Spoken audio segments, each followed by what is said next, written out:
Hello everyone, তোমরা সবাই কেমন আছো? আশা করি ভালো আছো। আমিও খুব ভালো আছি। তোমাদের সাথে বলেছিলাম চড়কের কিছু কিছু ভিডিও শেয়ার করব, সেটারই আর কি একটা ভিডিও বানিয়েছি। এটা চড়কের দিন, আগের দিনই আমি গিফট পেয়ে গেছিলাম আমার পয়লা বৈশাখে। এটা আমার শ্বশুরমশাই দিয়েছে। তো যেহেতু এই বছর লাস্ট আর কি চৈত্র মাস সোমবারই পড়েছে, তাই সকাল সকাল আগে উঠে স্নান টান করে পুজো দিয়ে নিলাম, কারণ আমি এবার সন্ন্যাস নিয়েছিলাম। আর সন্ন্যাস নিলে অনেক নিয়ম কানুন আছে, তো এর জন্য সকাল সকাল পুজোটা দিয়ে নিলাম। যতটুকু পেরেছি তোমাদের এই ভিডিওর মাধ্যমে শেয়ার করেছি, কারণ সন্ন্যাস নিয়ে তো সবসময় ফোন কাছে থাকবে না। পুকুরে স্নান করা প্রচুর প্রচুর নিয়ম থাকে। আমি চেষ্টা করবো পরের বছর তোমাদের পুরোটা দেখানোর জন্য। পুজো দিয়ে তারপরে খেয়ে নিলাম ছাতুর শরবত।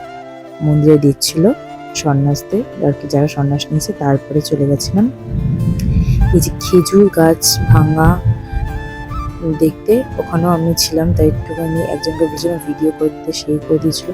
তারপর মাঝখানে প্রচুর নিয়ম কানুন গেছে, সেটা আমি সবটা তোমার সাথে শেয়ার করতে পারছি না।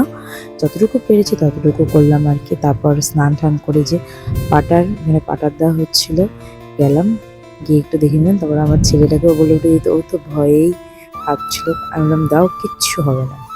তারপর দিয়ে দেখো, এরপরে হবে আগুন নিয়ে খেলা। ওটাকে কি বলে আমি ঠিক ভালো মতন জানি না, তোমরা জেনে থাকলে অবশ্যই বলো।